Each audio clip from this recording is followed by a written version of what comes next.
method is weightage average method. Weightage average method means this method will not only consider price but also pays due attention to the quantity. First in first out method and last in first out method થી થોડુંક difference આવશે કેલ્ક્યુલેશનમાં, બાકી calculation same રહેશે. Weightage average મેથડનું ledger પણ same બનશે. Stock register as per weightage average method, એમાં બી 3 column receipt, issue and balance, એમની અંદર 3 કોલમ ક્વોન્ટિટી, રેટ, અમાઉન્ટની બનશે. વેટેજ એવરેજ મેથડનું કેલ્ક્યુલેશન પણ આપણે સેમ સમથી જ ગણીશું, જેમાં first opening balance 150 kgs at 20 rupees. Month March, quantity is 150 into 20, total is 3000. Date 1st March and total balance is 3000.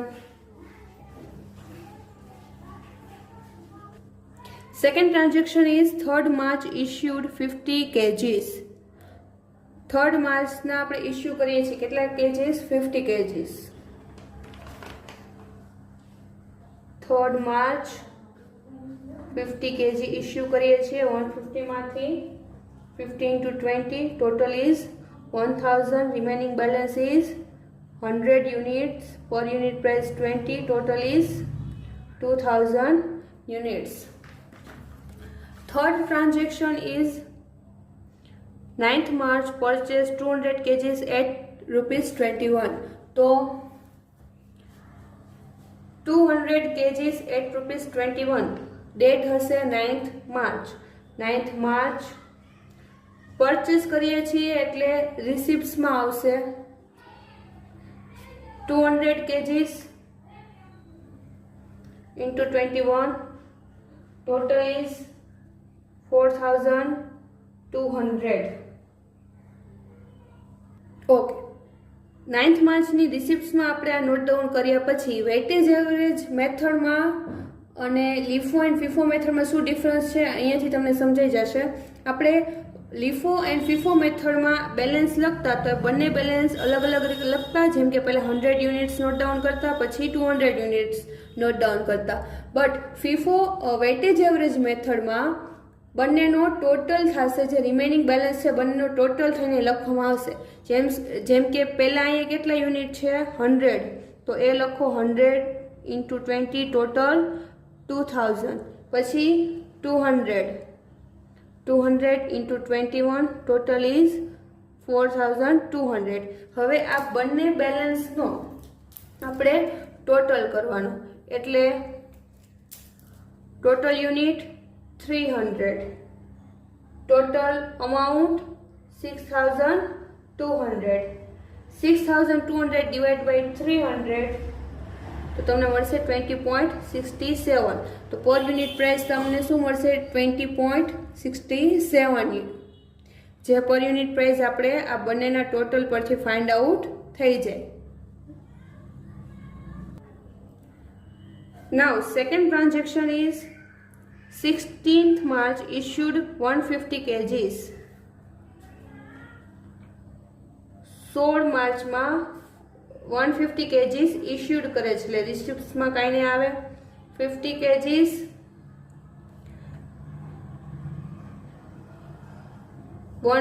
total 150 kgs issue કરે છે. 150 kgs પર unit price is 20.67. જે તમને લાસ્ટમાં જે પર યુનિટ પ્રાઇસ મળે છે એ આપણે લેશું.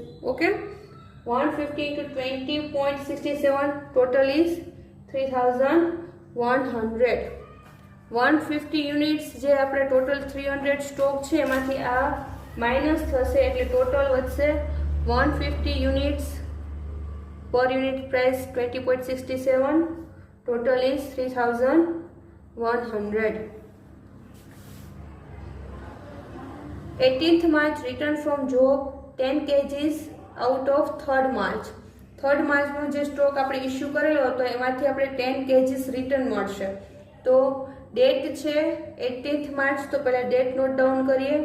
એમાંથી આપણે 10 યુનિટ રિટર્ન થશે, બટ એની આપણે યુનિટ પર યુનિટ પ્રાઇસ કઈ કન્સિડર કરશું? લાસ્ટ આપેલી છે એ નહીં, બટ 3rd માર્ચે જે આપણે ઇસ્યુ કરેલા હતા ત્યારે જે એની પર યુનિટ પ્રાઇસ હતી એ લખવાની રહેશે. એટલે 10 into 20 total is 200 rupees. 150 plus 10 160. 3100 plus 200 total is 3300. 3300 divided by 160 total is 20.625. આ પર યુનિટ પ્રાઇસ આપણે લેટેસ્ટ કહી શકીએ મળી છે તે. Next transaction 21st March, purchase 300 kgs at 90. 21st March date note down કરીએ. 300 kgs પર યુનિટ પ્રાઇસ છે 19, ટોટલ ઇઝ 5700. બેલેન્સ આપણે નોટ ડાઉન કઈ રીતે કરવાની? તો જે આપણે લાસ્ટમાં બેલેન્સ છે એ અને જે પરચેસ કરેલું છે એ બંનેનો ટોટલ, એટલે 160 plus 300 total is 160 plus 300 460. Now 3300 plus 5700 9000. 9000 divided by 460 તો આપણને મળશે 19.57 19.57 આપણને પર યુનિટ પ્રાઇસ મળશે. નેક્સ્ટ છે 27th March issued 100 kgs. 27 March issue કરે છે 100 kgs, પર યુનિટ પ્રાઇસ 19.57, ટોટલ ઇઝ 1957. જે આપણે લાસ્ટ પર યુનિટ પ્રાઇસ જે મળેલી છે એ જ આપણે અહીંયા નોટ ડાઉન કરશું અને એની જ સાથે મલ્ટિપ્લિકેશન કરશું. જે આપણે first in first out method, last in first out મેથડમાં થોડુંક ચેન્જીસ હતું, બટ આમાં તમારે જે રિમેનિંગ બેલેન્સ છે એમાંથી જ ઇસ્યુ કરવાના રહેશે. તો હવે લાસ્ટ અમાઉન્ટ ઇઝ રિસિપ્ટ્સ બેલેન્સ. રિસિપ્ટ્સમાં જ્યારે તમારે કોઈ પરચેસ સ્ટોક કરો છો તો બંનેનો ટોટલ કરી અને પછી અહીંયા નોટ ડાઉન કરો છો, પણ જ્યારે તમે ઇસ્યુ કરો છો અથવા સેલ કરો છો ત્યારે બેલેન્સમાંથી એ માઇનસ થશે. એટલે 460 minus 100 ટોટલ મળશે 360. એની કોસ્ટ પ્રાઇસ 90.57 જ રહેશે, તો તમે ડાયરેક્ટ એમ પણ લખી શકો અથવા માઇનસ બી કરી શકો. 7043. Last transaction, the receipts of the stock revealed that there was a shortage of 5 kgs on 31st March. Okay, તો 5 kgs એ ઇસ્યુ કરે છે, સેલ કરે છે 31st માર્ચના, તો એ આપણે નોટ ડાઉન કરશું.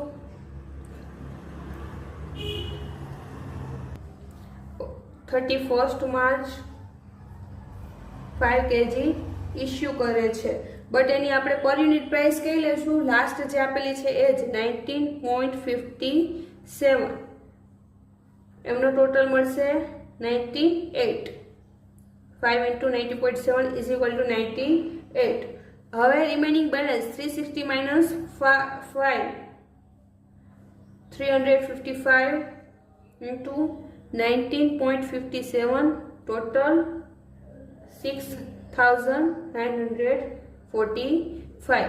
લાસ્ટમાં ટોટલ કરવા ટાઈમે તમારે ટોટલ કઈ રીતે મળશે? તો આ તમને ટોટલ બેલેન્સમાં મળી ગયો છે. તો આપણે પહેલી બે મેથડમાં ટોટલ કરવો પડતો હતો, પણ જે આ લાસ્ટ અમાઉન્ટ છે એ તમારો ટોટલ છે, એટલે એ જ ડાયરેક્ટ આપણે નોટ ડાઉન કરશું.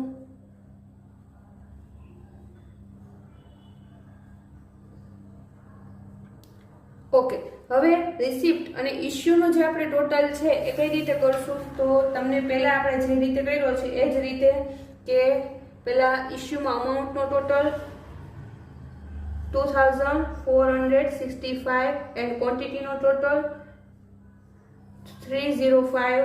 એવી રીતે રિસિપ્ટમાં ક્વોન્ટિટીનો ટોટલ 30,100 એન્ડ ધેન ક્વોન્ટિટી 660. તો જે ત્રણેય મેથડમાં તમારે રિસિપ્ટ ઇસ્યુનો ફાઇનલ ટોટલ સેમ રહેશે. ચેન્જ ફાઇનલ રિસિપ્ટ ઇસ્યુ અને બેલેન્સનો ટોટલ સેમ રહેશે. કેલ્ક્યુલેશનમાં જ ચેન્જીસ છે, બાકી ત્રણેય મેથડમાં આ જે લાસ્ટ ટોટલ છે બંનેમાં સેમ રહેશે. Thank you for watching.